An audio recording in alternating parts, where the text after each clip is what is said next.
Welcome to the nSolver 2 webinar series. In this webinar series, we've been going through the new features introduced into nSolver. In this webinar, I'm going to focus specifically on cross-code set analysis. So while I will be going through the experiment wizard, I will only spend time on the screens that are specific to cross-code set analysis. A separate webinar was created which goes through the experiment wizard, normalization and ratio building in detail. Before demonstrating how to create a cross-code set experiment in nSolver, I want to explain how the calculations work. For cross-code set experiments, a reference or calibration sample must be run across each code set or RLF that is in the experiment. By reference or calibration samples, I simply mean that the same sample must be run for each code set. So why might I have run two different RLFs? There are a couple of reasons. One might be I'm running code set plus or panels plus, where I actually add extra probes to an existing pool. In this case, you will see some of the screens that are in this module, but you will not have to calibrate. The other time when you'll have to calibrate is when you have the same code set synthesized twice. In this case, there may be some lot-to-lot variation between the two syntheses, and as such, we provide you with two separate RLFs. So in this case, you can now with nSolver 2 run those two experiments with their correct RLF for the correct synthesis of the code set, and then you can combine the data together and we will automatically correct for any variation between code sets. Cross RLF calibration is basically an extension of the standard normalization procedures. It's important to realize that whenever you use two different RLFs, you will need to calibrate the results. So code set calibration is very easy to do. It's described in the manuals, and basically what happens is we normalize our data just as we would normally, so each set of data is normalized on its own, and if you want more details about that, see the expression data analysis guide. And then we select calibration samples, and all a calibration sample is it's a sample that's been run in both versions of the code set. Important to notice that if you select more than one calibration sample, we're going to average the counts for each probe across all the calibration samples.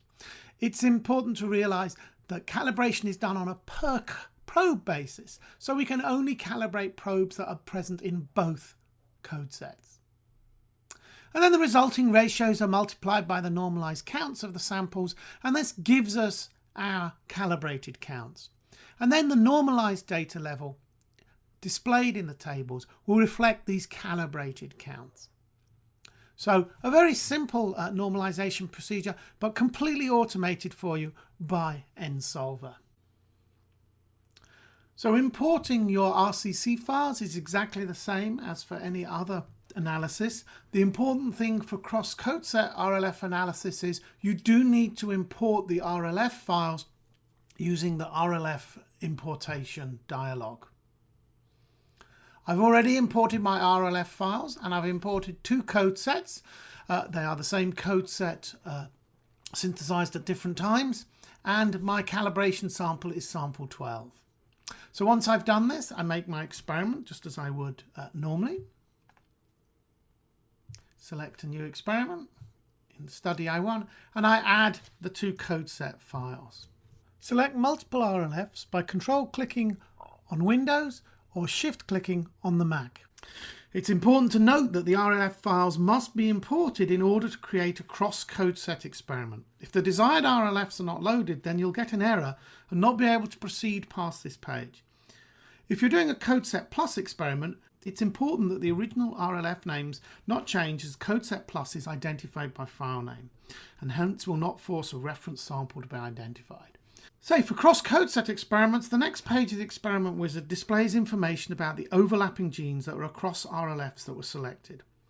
Cross-code set experiments can be created with as few as one probe overlapping, but it's advisable that most or all of the probes in the code sets overlap.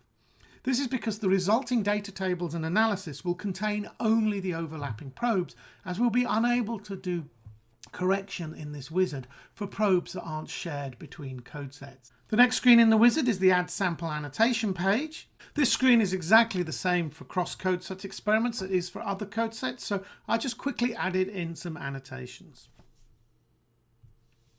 Background subtraction is available in the experiment wizard the same as in any other experiment, with only one exception.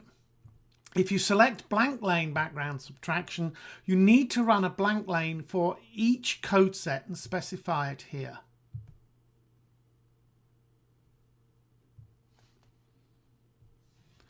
Normalization is exactly the same I've described previously in the webinar in normalization, so I won't go into any details here. We now reach the code set calibration screen. So cross code set experiments require repeat testing of at least one sample or samples with all of the code sets. The calibration sample allows for precise comparisons to be made at the normalized data level between samples tested with different code sets. To specify the reference sample, select the file from the left-hand side and move it to the right-hand side using the arrows. Then select the next tab to select the same sample or samples for the second code set. Do this for all your code sets and all your duplicate samples. A warning will be displayed for genes with low counts. If many genes have low counts in the calibration samples for any code set, the quality of the calibration for that probe may be diminished. This warning can be adjusted as desired on the screen here by changing the number at the bottom. Once you've set this up appropriately, click the next button to see a list of any genes with low counts. So these are genes below the threshold we set in at least one of the reference samples. This means that those genes may not support accurate calibration. This is one of the reasons you might want to have multiple calibration samples.